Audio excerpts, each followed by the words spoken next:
in making custody and visitation decisions? In August of 1994, the American Bar Association had a report done indicating that there was a significant causal link between spousal abuse and the impact on children in the home. That's why I've been pleased to support legislation which would allow, in fact require, judges to consider evidence of spousal abuse in the home and other places when making those types of determinations as to visitation and custody. It's very important that we remember, however, that fathers still need to have their rights protected if they're on the other side of the case, and that we need to have adequate constitutional and evidentiary safeguards to make sure the entire case is heard. But the legislation that I've been supporting is one which would create a rebuttable presumption that if there was violence in the home, that the perpetrator of that violence ought to have to overcome the presumption that it was a danger to the child. I think we can go in a long way with that kind of thinking toward creating a visitation and custodial system which says that spousal abuse is unacceptable and we're not going to allow it to affect another generation of Americans and Massachusetts residents by visiting itself upon children in what are already very difficult visitation and custody situations. That's why I'll continue to support legislation which will make that rebuttable presumption available, but make it available with the constitutional and evidentiary safeguards that case law, statutory law, and our Constitution make necessary in order to be sustained in the courts.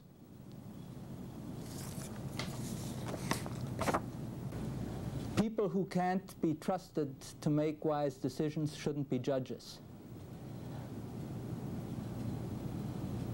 I don't think that the fact that some people sometimes make mistakes should be used to keep relevant information from people who have to make important decisions. That can only slant their judgment in a way that is not desirable. As long as we have frail human beings who are going to decide important things in a courtroom, we're going to see them making mistakes. I don't think that keeping information from them is going to keep them from making mistakes.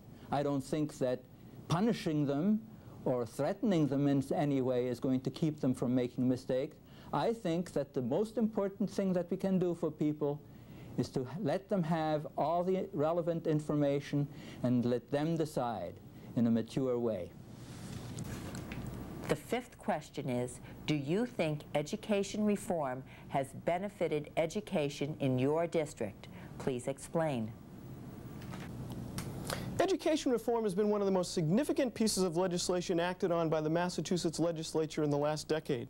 I believe it's had two very distinct effects, and two very opposite effects in terms of what's been happening throughout the communities of the First Essex and Middlesex. The first is we're beginning to see a new enthusiasm, a new life in our schools, with teachers planning innovative ideas, having technology being made available to them to spread those ideas, and looking at an accountability that says to parents, you can have faith in our public school system. But that being said, I also believe that the funding formula of education reform has had a negative effect on many of our communities, many of which were already at the foundation budget before the law was enacted. They find themselves receiving only the minimum aid per pupil in order to carry out the many mandates of education reform. That's wrong. That's why I continue to believe that we should revisit the education funding formula to try to increase minimum aid per pupil. We've already been successful at raising it from $25 to $75 per student, but also looking at rewarding innovative programs throughout the district. That's why I've been very pleased to learn of the Massachusetts League of Women Voters proposal to look at the formula for foundation budget, to look at the formula for educational aid, and see if we can do better. Now, I think the jury's still out in the legislature on the impact of that proposal, but it holds promise. And even more than that, it holds the opportunity for us to ensure that every child in every community has a fully funded education, regardless of where that community may be.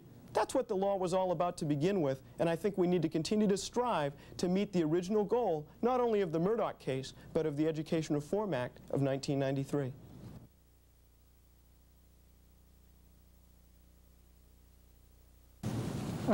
The Education Reform Act of 1993 promises to really revolutionize the way education is provided in Massachusetts. It makes very important changes in three major areas: funding, the curriculum, and testing. There have been school councils established, and they are monitoring the quality of education that is provided at all the schools. The professional development of the faculty has received a boost already over the past several years. In North Reading, we started 3 years ago. In other communities, we started about 2 years ago. This year, more time each school day will be devoted to educational purposes. And new state-approved curricula are going to be introduced. There's a broad range of issues. Some of them are not handled too well. It's not perfect. One area where I'd like to see some improvements is in the area of school choice, where schools that need help are being penalized and schools that are doing well are getting additional brownie points. I think that that is a mistake. I don't think that that is going to work out well.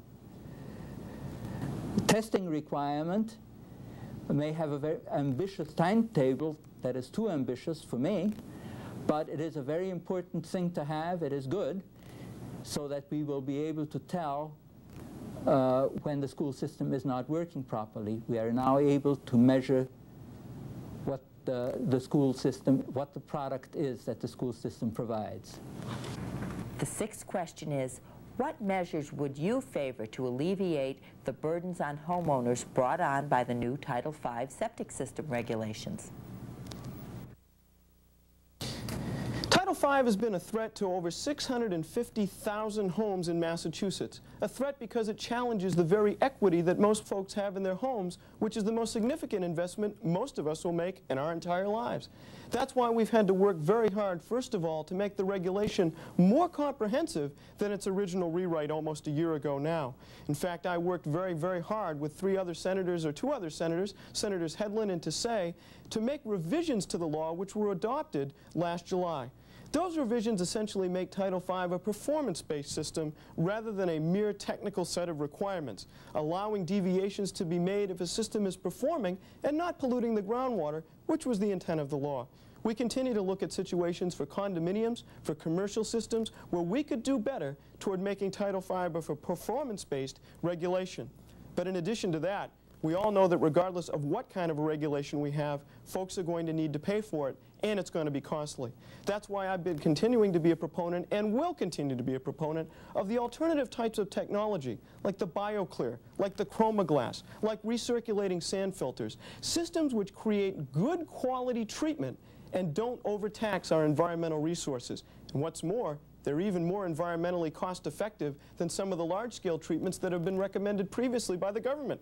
That's why we need to continue to look at those systems, and why I've been advocating that more of them be approved. And along the way, we need to remember still that the average homeowner needs to pay for these systems. That's why we've worked very successfully this year in the legislature to make low-interest loan dollars available, and will continue to work to make those dollars available to help folks pay for the needed upgrades. And in addition to that, I continue to be a lead sponsor of tax credit legislation which will enable a homeowner who does the right thing, complies with the mandate, and upgrades their system to receive as much as a $2,500 tax credit and toward the cost of repairing their system. That'll go a long way toward easing the burden, but it won't eliminate it. That's why we need to continue to look at both sides, paying for the regulation and making it a performance-based regulation.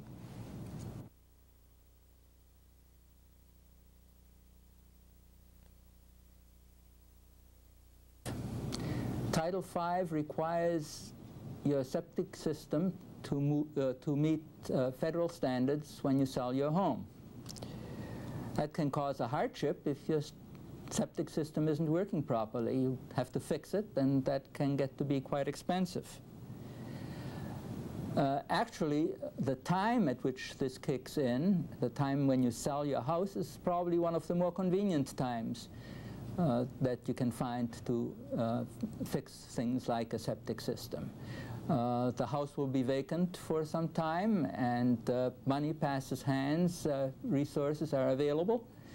Usually you can get a short-term loan to do that kind of work fairly easily. If you can't get a short-term loan, that might be the time for the state to give a helping hand. Now the question comes whether the federal standards are too strict and require the homeowner to spend too much money. I own a home with a septic system, and in the next 10 years I expect that I will have to fork out some money to improve my septic system so I can sell my home. I think that people who are buying a new home are entitled to the assurance that Title V provides. I believe that Title V is a good thing, and the hardships are worth it. I want to thank you for tuning in to tonight's voter guide that's been produced by the League of Women Voters. I particularly want to thank them for their work in making information available and encouraging folks to get involved in our democracy. We've covered a whole host of topics tonight, but I think they're all important topics. We need to continue to try to help homeowners with Title V, to help municipalities provide good services to the citizens that we serve and our neighbors. We need to continue to look at our healthcare system and our criminal justice system. All along the way, trying to make sure that we have a solid, vibrant economy that gives us the economic security that our families deserve and are looking for. We can do that with additional tax cuts. We can do that with additional pro-growth legislation. I want to work with you in the next 2 years to make all of these things a reality, as we have by working together over the last year and 8 months. The most important thing in our democracy, however, is that you get involved. There are a number of races that are happening this fall that are going to provide for an exciting set of contests. I ask you to get involved, whether it be just tuning in, being informed and making a vote, or going out and actively working in one of the campaigns to make our democracy work better. You know, by working together, we've turned around a situation in Massachusetts that was dire in the late 1980s and early 1990s. We've done it by reducing or eliminating 13 major taxes. We've done it by ensuring that we'll grow more than 11,000 jobs in the mutual fund industry over the next 5 years with targeted tax legislation. We've done it by increasing our bail reform requirements, trying to make sure that dangerous criminals aren't on the streets. We've done it by creating a juvenile sex offender registry so that the folks that would threaten our kids will be registered in our communities and we'll know who they are so we can take action. We've done it by continuing to work toward an adequate and effective death penalty mechanism to put the folks that threaten the lives of our citizens to the ultimate punishment. There are a whole host of issues that confront Massachusetts. We know that we've been growing since those days when we were in such dire financial trouble, but we also know that we need to sustain that growth. We can work together to do that. I want to do that. I'm honored and privileged to have had the opportunity. I ask for your support to do it again for the next 2 years. Thank you.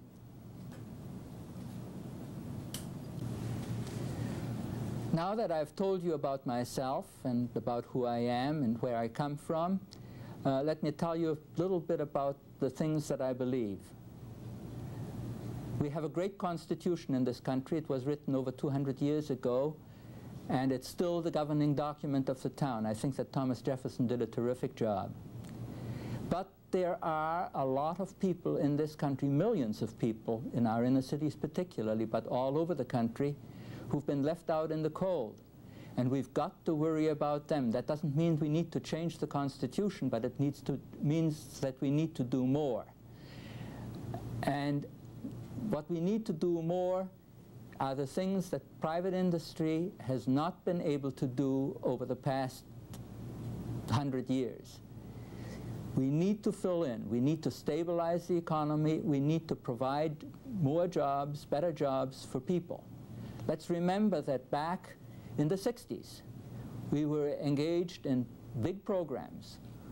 We were sending a man to the moon. We were building the interstate highway system. We were arming ourselves in the most expensive arms race that we've seen. And we were fighting a very unpopular and very expensive war in Vietnam. Yet, most Americans had a job. Most Americans were able to buy a home in the suburbs. Most Americans were able to buy a second car and a color TV set. We were much better off in the 60s than we are today. And government was doing a lot more than it is doing today. It is very popular nowadays to talk about government doing too much. I don't think that that is the case. Next, we will hear from candidates for state representative in the 22nd Middlesex District. They are incumbent